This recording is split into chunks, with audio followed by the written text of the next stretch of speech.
Thank you, Mr. Chair. One quick item for the record. As you know, I've passed legislation to keep horses in the Theodore Roosevelt National Park. I'm a horse fan. You and your wife are horse fans. I just want to know that you'll commit to the record to continue to work on that very important issue with me. Absolutely.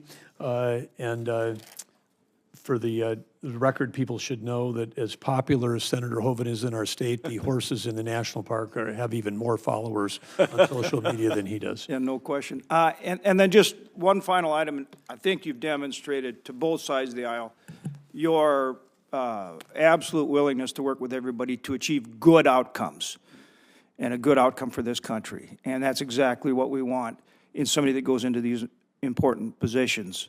And so thank you to Catherine. And then just if there's anything for the record that you want to add to the record, I would just give you this opportunity before turning things back to the chairman. And again, I want to thank both the chairman and the ranking member as well. Well, the only thing I would do quickly is close with gratitude to Chairman Lee and Ranking Member Heinrich. Thank you for your time ahead of time. Thank you for making your members available to me for meetings ahead of time. And thanks for this great dialogue and discussion today. I've received a lot of invitations from members to come and visit. I would be remiss if I didn't, before I leave, to extend an invitation on behalf of Senator Hoeven, Senator Kramer, and myself to come to the grand opening of the Theodore Roosevelt Presidential Library and Museum, which is an opportunity to tell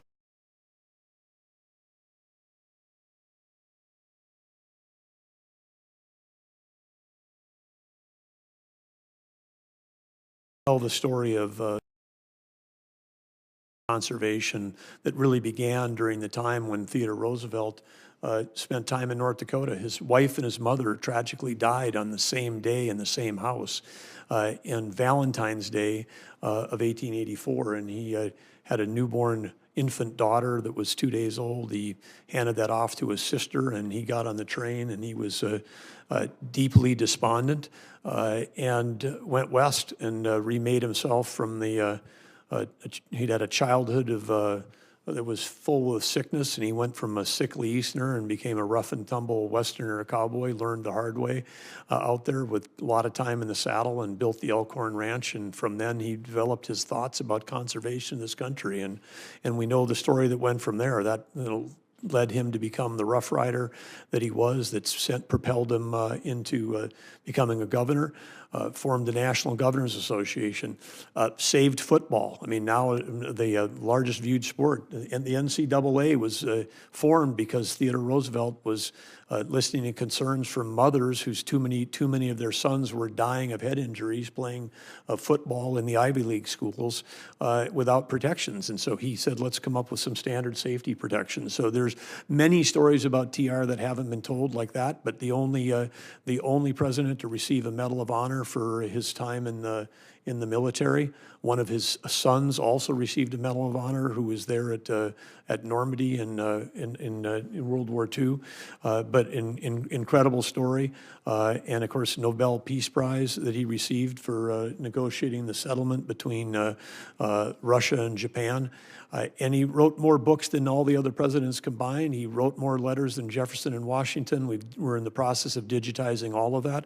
This will be the first digital presidential library. It'll be one of the most sustainable buildings built in North America. And it's in the heart of the Badlands that he loved, at a gateway community that goes into the Theodore Roosevelt National Park. And in closing, I would say someone asked, this 4th of July, are you going to have fireworks? Per tradition, when you open a presidential library, all living presidents are invited. So we may, if they all show up, we may not need to have additional fireworks. But it'll be a great, because there's a lot of what we know about Theodore Roosevelt that still lives on today. And think about the discussions we're having. The Panama Canal wouldn't have happened without him, and how important that was for our country during World War II, and how important it is for our future going forward. So in water, of course, in Arizona, he was some of the original water systems in Arizona were dedicated and created by Theodore Roosevelt. One of the first wildlife refuges that he made in the country was in North Dakota at Stump Lake.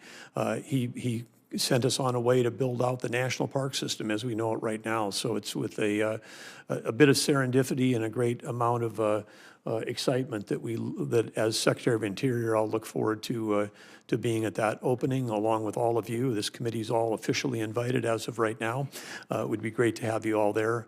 And with that, again, thank you, senators, and especially thank you, Senator Hoeven and Kramer, for your folks' your support, your friendship, and your mentorship for all these years.